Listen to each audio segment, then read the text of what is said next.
032 그리스도 요가 15장-1 오크 협곡에서의 시간이 마냥 흘러가고 있었다. 날마다 게쉬 링포체는 내가 세상에 나가야 할 일에 대해 가르쳐 주었다. 오크 협곡에서의 체류 기간도 끝나가고 있었다. 나의 마음 한켠이 슬퍼졌다. 왜냐하면 이곳에서 느꼈던 세상에서는 경험해보지 못한 조화와 사랑 때문이었다. 내가 떠나기 일주일 전 나의 친구들이 모두 이곳에 찾아왔다. 양탕 사원의 다르창, 곤사카 사원의 밀라파, 그리고 퉁나, 오크 사원의 창타파, 그리고 잠사르에서 온 나의 스승. 창타파는 라사에서 수주 동안 있다가 돌아왔다. 나의 스승은 내가 처음 그를 만났던 칼림퐁까지 나를 배웅해 줄 것이다. 이들 중에 가장 좋아하는 한 사람을 꼽기는 어렵다. 저마다 모두 독특했기 때문이다. 하지만 모두 사랑과 애정이 넘쳤다. 굳이 순서를 매긴다면 게쉬 링포체, 나의 스승, 퉁나. 나머지는 모두 똑같다. 링수이라 은자님은 거기에 없었다. 이제 조만간 만나게 될 것이지만 스승이 내게 편지 한 장을 전해주었다. 그걸 보자 누구의 편지인지 단번에 알 수 있었다. 바로 노르부의 편지였다. 나는 편지를 읽고는 그것을 스승에게도 보여주었다. 왜냐하면 우리 둘 사이에 비밀 같은 건 없기 때문이다. 내가 그에게 말했다. 3년 후에 칼림퐁에 돌아오겠다고 그녀에게 전해주세요. 거기서 그녀와 당신을 만날 겁니다. 그래, 아들아. 우리는 거기서 다시 만나게 될 거야. 실제로 정확히 3년 후 우리는 다시 만났다. 우리에게는 세월의 흔적이 조금도 느껴지지 않았다.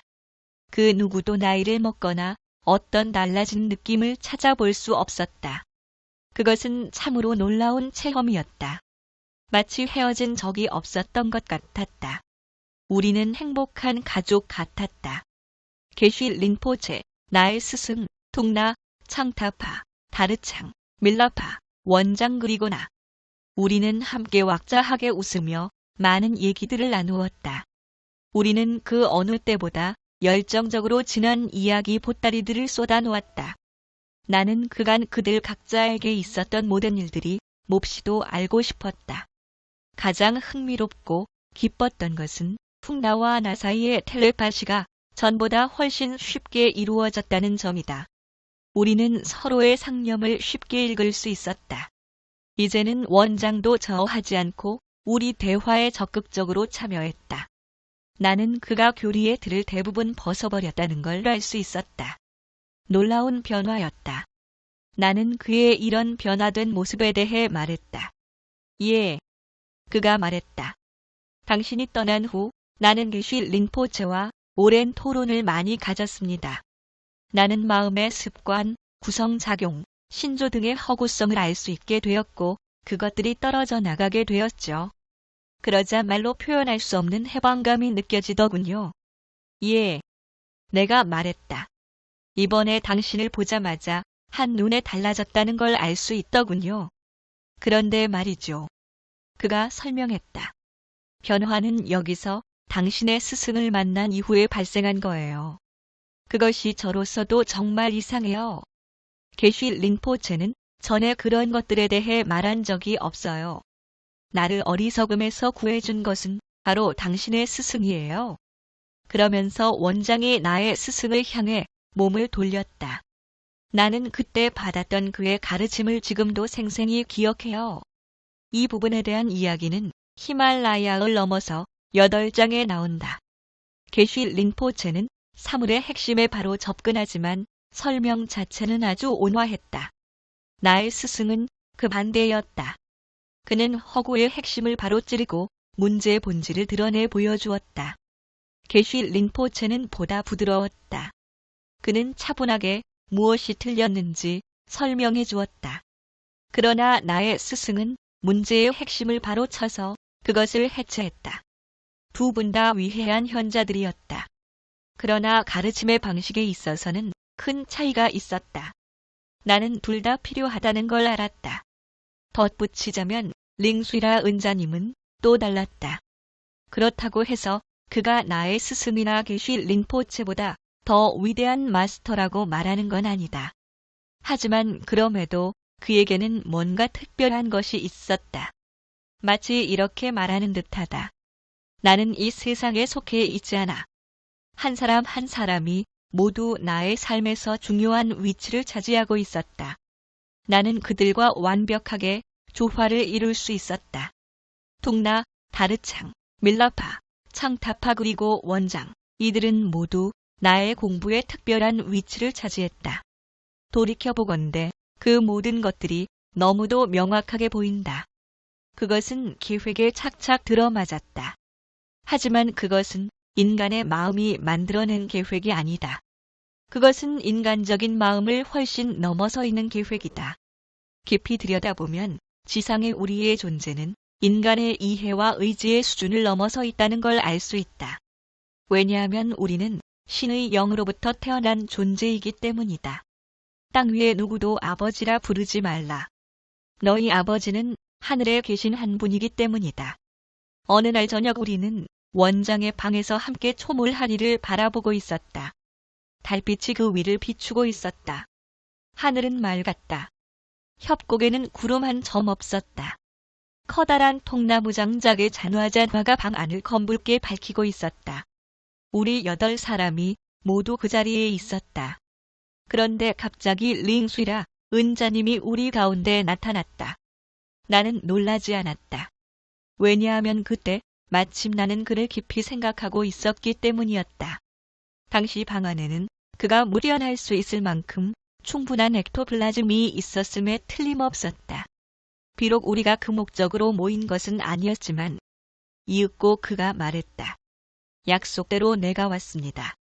그동안도 당신들과 함께 있었지만 오늘 밤은 이렇게 직접 모습을 나타내 말합니다. 나는 그가 한 말 뜻을 알 수 있었다. 그는 매일 밤 우리와 함께 있었다. 나는 그의 존재를 확실히 느낄 수 있었다. 다만 그가 무련할 수 있을 만큼 충분한 엑토플라즘이 없었을 뿐이었다. 지금 우리는 모두 같은 생각을 하면서 초몰하리를 바라보고 있었다. 그렇기 때문에 충분한 엑토플라즘이 생성된 것이다. 그날 밤은 결코 잊을 수 없을 것이다. 우리는 그의 출현을 위해 별다른 준비도 하지 않았다. 우리는 자연스럽게 앉아 있었을 뿐이다. 그것은 예기치 못한 방문이었다. 지극히 자연스러운 이 방법이야말로 무련을 위한 최적의 방법인 것이다. 은자님이 내게 말했다. 나의 아들아, 나는 내가 우리를 떠나 세상으로 출발하기 전에 내게 말을 하기 위해 왔어. 그가 예의 그 사력 있고 느린 어투로 천천히 말했다. 그의 말 속에는 진리에 대한 확신이 담겨 있었다. 우리는 모두 그것이 진리라는 것을 알았다. 우리는 생명의 표현이야. 그가 말했다. 우리는 살아있는 현존의 표현이야. 그것은 관념이 아니야. 그것은 어떤 외적인 매개에 의존하지 않아. 모든 창조를 책임지고 있는 것이 바로 이 살아있는 현존이야. 만일 내가 살아있다는 걸 인식하면 그 생명 속에서 너는 내가 마음속에서 창조한 것과 살아있는 현존에 의해 창조된 것이 지극히 다르다는 걸 알 수 있어. 너의 마음속에 있는 것은 내가 듣고 배우고 체험하고 믿고 있는 것에 불과하다는 것을 너는 알게 될 거야. 이 기억들은 사라지게 될 거야. 살아있는 현존은 너의 생명이고 영원한 창조성이고 유일한 실제야. 따라서 너는 너의 몸을 지은 이지령이 그 이전부터 존재했고 몸이 자신의 원질 속으로 돌아가 사라진 후에도 존재하게 될 거라는 걸 분명히 인식해야 해. 형상의 원천인 원질과 이지령은 영원히 남게 돼. 왜냐하면 영원자의 밖에는 아무것도 없기 때문이야. 모든 것이 영원자 안에 있어. 그러나 영원자에 대해 이제껏 너의 마음속에서 형성해온 관념은 그것이 아무리 위대하다 할지라도 영원자가 아니야. 내가 너에게 말하고 있는 동안에도 너는 계속 관념들을 만들고 있어. 그것도 나름대로 괜찮아. 하지만 그것으로는 충분하지 않아. 너는 아직도 내가 말하고 있는 것에 대한 관념들을 만들면서 마음을 움직이고 있어. 그러나 내가 깊이 있게 듣는다면 거기에 관념들로 구성되지 않은 계시 과정이 생길 거야. 그것이 내가 원하는 거야. 그렇게 되면 너는 관념의 본질을 이해할 수 있어. 왜냐하면 내가 관념의 본질과 그 작용의 메커니즘을 자각하지 않으면 너는 결코 관념을 초월한 것을 체험할 수 없기 때문이야. 너는 타인들에게 의존하고 있어. 그렇게 함으로써 너는 타인에 대한 의존이라는 환영을 영속화시키고 있어. 그것은 아무 쓸모도 없어. 너는 이 환영 뒤로 숨은 채 신은 사랑이다, 신은 지혜다, 신은 생명이다, 이런 말들만 되풀이하고 있어. 그러나 그것들은 단지 관념에 불과해. 그렇지 않니? 전에 너는 이것을 인식하지 못했어. 왜냐하면 너는 타인의 말에 의존하였기 때문이야. 내가 타인의 말을 그대로 받아들이고 외부의 권위에 의존한다면 너에게 있어서 신은 결코 실제일 수가 없어. 과거에 너는 타인들의 말에 의존해왔어. 너는 그들이 너의 사고에 영향을 미치도록 내버려 두었어. 너는 전통, 신조, 국적 등이 너의 삶을 지배하도록 허용했어. 이 모든 것들이 분리, 두려움, 제한, 혼란, 슬픔의 원이라는 사실을 인식하지 못한 채 말이야. 이제 나는 은자님을 아주 분명하게 볼 수 있었다. 비록 은자님의 말은 나를 향한 것이었지만 거기 있던 모든 사람들이 그의 말에 귀를 기울이고 있었다. 그들의 주의 집중 때문에 액토플라즘이 더욱 짙어졌다.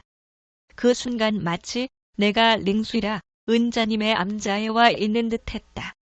자, 그가 말을 계속했다. 그러면 어떻게 해야 하지? 너는 심조, 한계, 분리로부터 해방되어 스스로 생각해야만 해. 이것이 진리를 알 수 있는 유일한 방법이야. 내가 너의 신조, 관념에 사로잡혀 있다면 너는 결코 진리를 알 수 없어. 너는 너를 속박하고 있는 원인을 식별해야만 해. 만일 너 자신을 해방시키지 못한다면 너는 결코 타인을 해방시킬 수